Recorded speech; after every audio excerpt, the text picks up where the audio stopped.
Professor Éder, pastor Éder, queria que o senhor falasse um pouquinho sobre os dois missionários. Isso aí, ao estudar a história da igreja, eu também aprendi um pouco disso, mas queria que o senhor relatasse para quem não sabe, esses dois missionários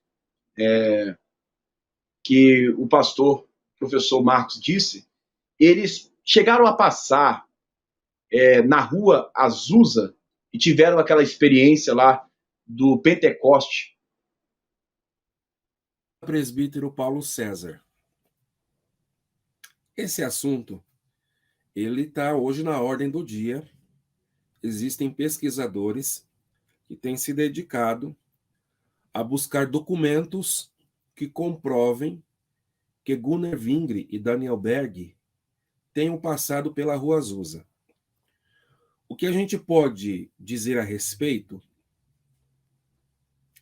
a partir de documentos oficiais, inclusive pela obra O Diário do Pioneiro, que é de autoria do Gunnar Vingre, obra editada pela CPAD, Casa Publicadora das Assembleias de Deus. O missionário sueco Gunnar Vingre, como eu já falei, sueco, ele veio aos Estados Unidos e ele esteve na Igreja Batista Sueca em Chicago. Chicago fica nos Estados Unidos, na parte leste do país. A Rua Azusa, número 312, lá de Los Angeles, Califórnia, fica no outro extremo dos Estados Unidos. Fica na parte oeste dos Estados Unidos. Então, o Azusa fica na parte oeste do país norte-americano e Chicago fica na parte leste. Os dados históricos que comprovam a presença de Daniel Berg e Gunnar Vingre, que eles foram impactados e receberam o batismo no Espírito Santo no avivamento ocorrido em Chicago. Isso em 1909.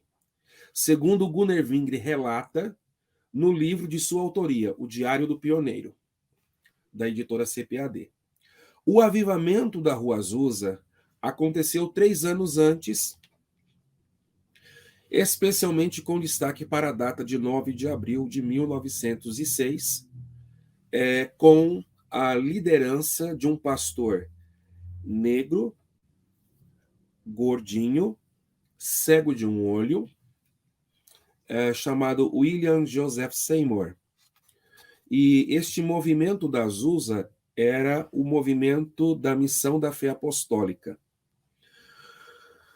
Mas aí que o descuido no estudo dos detalhes, a gente pode fazer confusão e achar que o batismo no Espírito Santo de Gunnar Vingre tem ocorrido na Rua Azusa, porque em 18 de junho de 1911, no Brasil, Daniel Berg e Gunnar Vingre, eles fundam a Assembleia de Deus com o nome Movimento da Fé Apostólica. Então, inicialmente, em 1911, 18 de junho, esses dois missionários suecos já no Brasil, vindos para cá, como disse muito bem o professor Marcos, através daquela revelação de uma profecia, por um nome chamado Adolf Ridley, mas também existe existe também um outro detalhe aí no pano de fundo histórico, que é o ciclo da borracha. O Pará, no Brasil, no primeiro quarto do século XX, a sua economia estava fomentada no ciclo da borracha, diferente aqui da região sul e sudeste, que o carro-chefe era a plantação do café, a política cafeeira.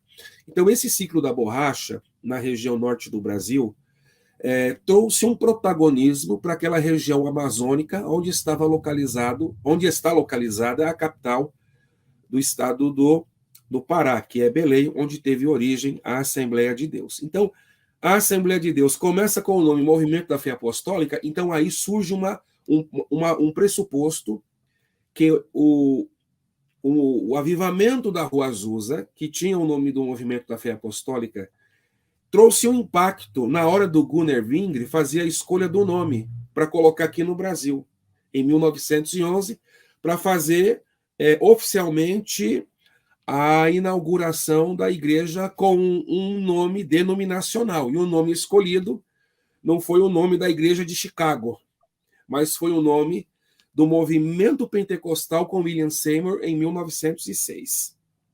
Mas o batismo no Espírito Santo, tanto Daniel Berg como Gunnar Wingre, segundo relatos e documentos oficiais, aconteceu não na Azusa, mas no grande avivamento ocorrido em Chicago.